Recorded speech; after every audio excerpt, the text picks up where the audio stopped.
A whopping 66% of Americans are either overweight or obese. Most have tried every diet imaginable: high-protein diets, liquid diets, even the Subway sandwich diet. How are we doing? It's a fight most of us are losing miserably. Statistics show only 5% of dieters drop the weight and keep it off, while 95% fail. I think that the failure rate is actually higher. I think it's more like 97, 98%. I think Jared is an anomaly. Who's Jared? Jared's the guy from Subway. So what do we do? More and more people are turning to bariatric or weight loss surgery and learning about it at community seminars like this one given by Dr. Jeremy Korman, a national expert in the field. It's exciting for me to offer some hope to people who have struggled for years, possibly longer. Dr. Korman is the director of LA Bariatrics at Marina del Rey Hospital in California. It's received the prestigious designation as a center of excellence by the American Society for Bariatric Surgery. Dr. Korman gives guests valuable information about gastric bypass and lap band surgeries based on the latest research. This was a 15-year study only on gastric bypass patients. It followed 66,000 patients, compared gastric bypass patients versus non-surgical patients who are obese, and the patients who had surgery had a 33% lower death rate in that 15-year period. The cause of death in obese patients is typically heart disease brought on by diabetes, high blood pressure, and high cholesterol, all of which the surgery and resulting weight loss dramatically reduces or eliminates. Another cause of death, surprisingly, cancer. Obese people have a higher risk for developing many different types of cancers. And if they do develop those cancers, they have poorer outcomes. One of the most common questions at Dr. Korman's seminars: what's the difference between gastric bypass and lap band surgery, and which one is best? Well, it depends on the person, their health, their age, and how much weight they need to lose.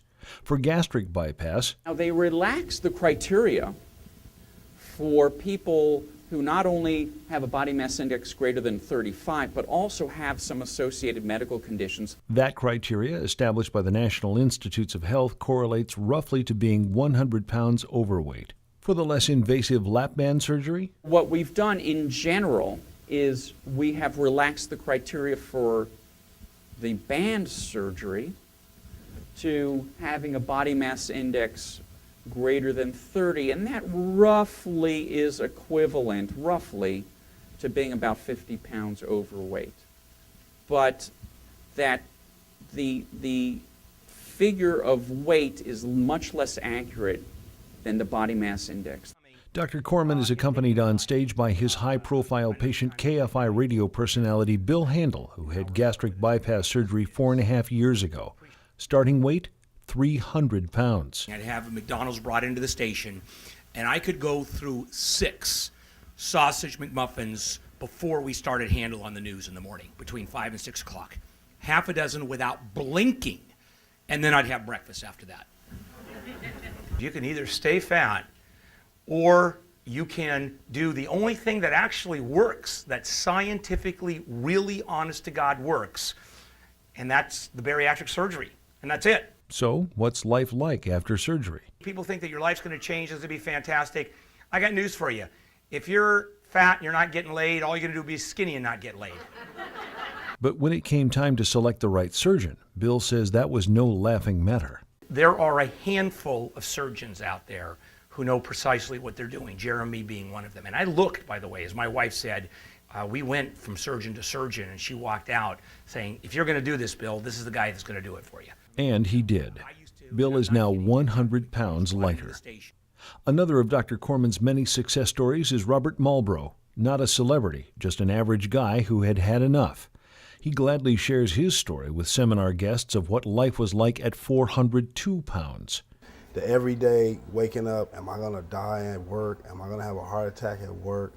You know, that's what I thought on a daily basis. Robert had lap band surgery 2 years ago and lost an amazing 140 pounds, most of it in the first year. I don't even remember that guy. It's like I've been born again. Every patient who undergoes bariatric surgery must understand the risks, including the risk of dying. Some put the figure for gastric bypass at 1 in 200. Others say it's only 1 in 1,000.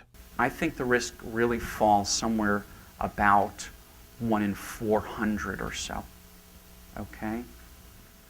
Anybody here have gallbladder surgery? Okay. Did your surgeons probably in a millisecond said you could die from surgery, but did they say anything about that? Okay. You know what your risk of surgery was? About 1 in 250. Dr. Korman, Bill, and Robert answered every question at the seminar, ranging from pregnancy and proper nutrition after surgery to cost and consuming alcohol. What about alcohol? One drink equivalent to at least 3. Half a glass of wine, you are on the table with your clothes off, dancing at the restaurant. Besides the humor and the hope offered here, guests also receive the answers to personal questions. Answers that can give them the tools they need to finally win the toughest battle of their lives.